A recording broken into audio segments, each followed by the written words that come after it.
Hello, pals, and let's talk January reads, shall we? Raventy? Raventy, you want to talk about January books? You want to talk about all the books we read in January? All the books I cuddled you while I read? Or really, you cuddled me?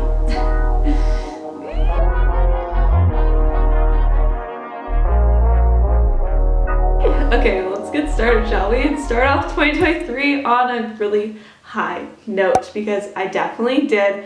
I read some very quality books this January. So let's get right into it. Okay, I started off January on such a high note because I started off with this series. And if you know, you know. The Good Girl's Guide to Murder, Good Girl's Bad Blood, and As Good as Dead. I was not expecting to like this as much as I did. Let's kind of break it down by book, shall we? So, A Good Girl's Guide to Murder. I was actually gifted this by my lovely brother at Christmas time. So shout out to my brother for getting me into this series because I've been thinking about it, but I was really hesitant to go buy it because YA thrillers, I was like, oh, I'm gonna know the ending. Like, as soon as I start reading it, I'm gonna just know the ending because it's gonna be so YA. There's probably not gonna be any good twists. I'm gonna get pretty bored. There's not gonna be any like gruesomeness that I kind of like with thrillers. That was what I thought, but this proved me wrong. There was tons of twists in this book. The entire book was like so focused on the plot that the entire time was like trying to figure out what happened. Essentially, this follows a high school girl who is trying to solve a murder that happened in her hometown. So she's trying to figure out what happened to the girl in her hometown that was murdered, and she doesn't believe that the guy who was accused of murdering her actually did murder her. So she's trying to solve this mystery. Now, some people dislike her as a main character because she's, well, a classic high school girl and just gets herself involved in things that she should have sought outside help on. But like, to me, I just think like she's a high school teenager, like, to be expected. And also I feel like any kind of thriller or movie, there's usually that kind of plot to it where you're like, okay, in real life I would call the police right now, but all right, we got it, you know? So that happened quite frequently in this book, which I can get why it drives some people insane. But I loved that this entire book like followed the plot the entire time, and like she was trying to solve the murder the entire time, and you just kept getting clues. Like, even when you thought the book was steering clear of the actual murder, like it circled all the way back around, and like each character brought up into this book is so important.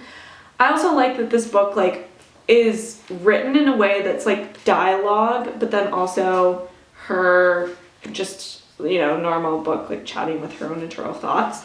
It was nice. It gave you kind of like a escape from the normal format of books and stories. So highly recommend this first one, and if you enjoy it, that you might enjoy the other ones.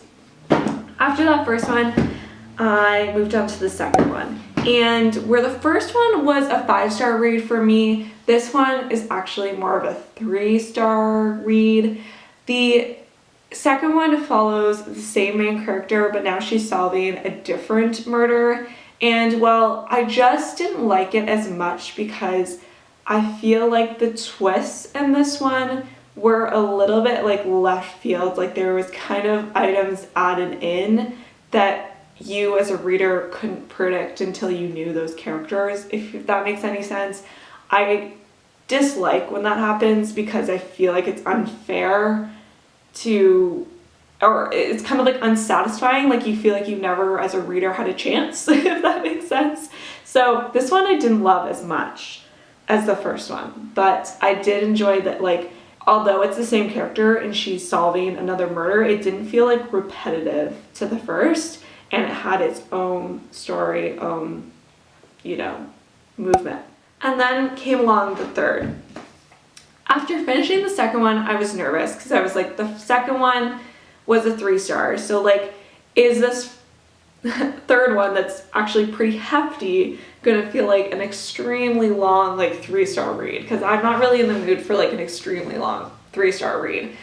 but it didn't. This one, I think, is my favorite one of the three. You can go back to the couch if you want, or you can lie on me. Wherever you want. We're saying bye to Rich. He's escaping. Bye, Rich. Bye, Betty. Ooh, big stretch. Oh, wow. If you guys can see it stretch right now. Bye, Rich. Okay, like I was saying, with this one, it was actually my favorite. And I just enjoyed that this was like so interesting. Like the main character Nell in this novel is again solving a murder.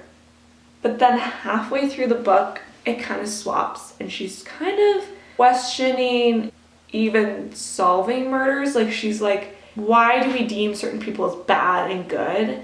And am I kind of putting people into trouble that shouldn't really be in trouble? Like, who am I to say, like, this person did something bad, like, when they could have been actually protecting themselves? Or, you know, she kind of grapples with this idea in her head. And let's just say she flips the switch, and now she is kind of covering herself up. And it's really interesting to hear her thought process and then like really going in on trying to hide every piece of what's going on. And with her knowledge, she's doing a really good job of it, but not everyone can specifically cover every bone, if you know what I mean. So I really, really like this. It was kind of slow at some points because you're like, there's too much detail going on, but I feel like you needed all the detail to really be able to understand the like volume that was needed for her to completely cover everything. So it was interesting in that sense. Yeah, highly recommend this series if you're thinking of something like lighthearted thriller wise. It was so fun, and because every single novel was so plot driven, like it was such a page turner, and you weren't stuck in like plot dialogue portions of the novel. Like all of the pieces of the novel, every chapter was like diving in. And the way the book was written, it was like fast page turner. Like there's pages that are really thick with writing when she's like chatting in the dialogue, like they're larger fonts, and it's just like a breakup. It's like sometimes you're reading her on her podcast talking, and then other times you're reading her doing like an internal dialogue or written format, and then, you know, it just like switches it up every chapter so that you're not kind of feeling stagnant. After those books, I read my one nonfiction of the month, which, if you didn't know, that's one of my 2023 goals, is to read one nonfiction every month. So yeah, I read one nonfiction, and it was Quiet, The Power of Introverts. And wow, did this really hit me? Like, I've heard of this book all over the place, and I feel like it's pretty popular and rather old in a sense when it comes to like leadership and personality types. Like introverts, extroverts is like an old kind of theory, and like high energy, low energy, all these kind of things are more like the beginning works of personality and leadership understanding, I feel like, if you're kind of diving into that knowledge frame. But I found this book really interesting, and I learned a lot more than I thought I would. I thought I would have had like this knowledge in this space already. Like I totally understand myself as more of an introvert with like extrovert kind of tendencies, or at least I can make myself extrovert with areas that I'm super interested in, which the book kind of dives into. But I found this book still very insightful to me. Like I learned new ways to like communicate, new ways that were more powerful for me to work. Like what environments do I work best in? How do I best engage with people? How do I best prepare for things that are not necessarily within my personality realm? I just learned a lot more than I thought I would. And I highly recommend to anyone. Like if you're completely an extrovert, like I highly recommend you reading this book. Even though it's talking about the power of introverts, it does talk a lot about the power of extroverts as well. And how like we as extroverts and introverts can like work well together, how we can you know, be in relationships together, how and why we usually see fights or disagreements between the two groups, and overall just how as you in that personality can, you know, excel or achieve more by just being your true self, essentially. So me as an introvert, how can I capture my own personality in the best way I can. And I learned, you know, working remotely or having times of like focus period are really helpful for me. Like quiet focus period, because my brain is like hyper focused on things, is really powerful for me to get really high quality work completed. And me taking time to like recharge properly, and being able to completely prepare when I do need to do more like extroverted items, like presenting a complete like presentation to a large group. Like if I can really hone in on my, I want to say advantages, but really my strong suits, then I can really capture myself. So it was really empowering, and I highly recommend if you're looking to kind of develop your working and personal relationships, dive into yourself a little bit more, because you can't improve the others without improving yourself. So this was a good book to start the year for sure. The last book I read this January was Mayflies by Andrew O'Hagan.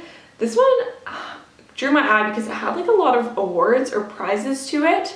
And this essentially follows a group of young boys who are in Scotland, I believe. It really reminded me of The Perks of Being a Wallflower. It gave me the same vibes. Like there's no actual main plot necessarily happening, but you're like getting a coming of age of these boys and the struggles they're going through and the dramatic changes that are happening in their life. And you know, this book specifically follows a boy named Tully. They kind of word it as Tully is the friend you know who is like limitless. I feel like everyone has a friend that you feel is like so limitless. Like they don't really care what other people think. They just follow their gut and they do what they enjoy, and good things always tend to happen to them. I know there's like this lucky girl syndrome kind of wording going around, and Tully's kind of that personality. Like he has this like lucky guy syndrome where he doesn't feel that things can get in his way, and he just lives to the fullest, and his life feels really, or looks at the outside at least, to be really full because of that. And we see a drastic change with Tully when he becomes an adult and he starts to suffer a major illness, and we, you know, the idea of Tully being completely limitless all of a sudden comes to a reality that no one is limitless in life, and that we all have our troubles or struggles, and some can be harder than others. And so to see that shift in the dynamic of the boys, and also the way Tully sees life, someone who was so positive and so go with the flow, to realizing that life isn't essentially limitless, was really hard to read, but it was really interesting to just like get a perspective of these boys like really coming to age. It was super powerful, but to me, I feel like this was like a 2-star read. I just found it kind of sad, and I wasn't really in the mood to read something sad. And overall, like, it is a very powerful book, and I can see if you love like coming to age, like if you love Perks of Being a Wallflower, like highly suggest this book. But I just didn't feel super connected with the characters. I felt like the book was a little rushed, and it could have been more impactful if it was longer and I had a little bit more of a backstory of each guy in here. But so it just didn't hit me as hard as I thought it would.